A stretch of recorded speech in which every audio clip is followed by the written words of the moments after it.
Hey again, guys. Wanted to jump on here and do a response for my man Tony, JP Wisco.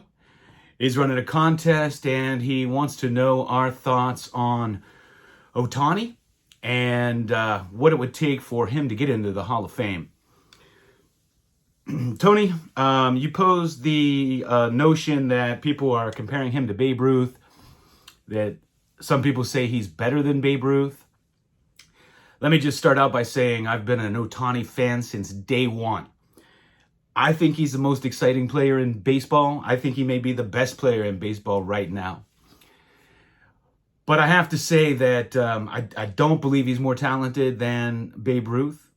Babe Ruth was one of the greatest pitchers of all time, one of the greatest home run hitters of all time, maybe ever, especially since he played in the dead ball era. Plus, he has like a .342 batting average lifetime on top of that. As far as being a better athlete, you may be right as far as stealing bases and base running. But I don't think he is yet a better pitcher, a better home run hitter, or a better hitter for average in general than Babe Ruth.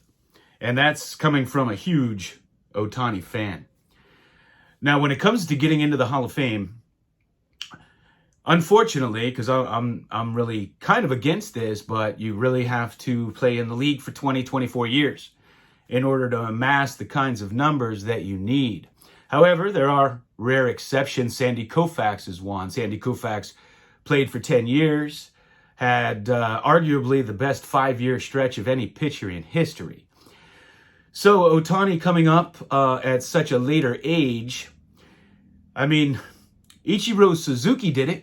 He got 3,000 hits coming up when he was 27 years old. Of course, he was healthy and didn't have the injuries already that Ohtani has. But his impact on the game should mean something. And being a modern day player and pitching and playing the field and hitting home runs and stealing bases, I mean, it's just so exciting. So giving it some thought, I don't know what those numbers are. I don't know what the matrix is, what numbers he would have to hit to be considered in the Hall of Fame. I might as well show some Ohtani cards while I ramble. You know, it's hard to say what he can amass. Is he going to get 3,000 hits like Ichiro? I don't know. He'd have to stay healthy and he'd have to really perform unbelievably for a long period of time. And he'd have to play until he's probably 42 years old. Can he do that? Sure he could. Guys are playing longer now. But I would argue that if he continues to play like he's playing, and I know this is so premature, he's had, when he's been healthy, he's looked great. And this is very premature. But if he continues to be a fantastic pitcher, hit home runs, and be the exciting player he is, I don't know. I'm one of those people that if he could do that for, the next 15 years, he probably should be a Hall of Famer if he could do that. I don't think he would have to have a 24-year career in order, to have a huge impact on the game and be considered. And those are my thoughts. I wanted to participate in your contest, Tony. Especially since it's your first one. Show a few more cards. I have many, many more. I've been buying Ohtani since day one.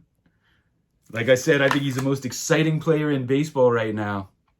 And I think he's the best all-around player in baseball right now. But, when it comes to these metrics, how many guys are going to have 300 career wins anymore? Maybe no one again. The game has changed in a great way. But anyway, those are my thoughts, Tony. Thanks for running the contest.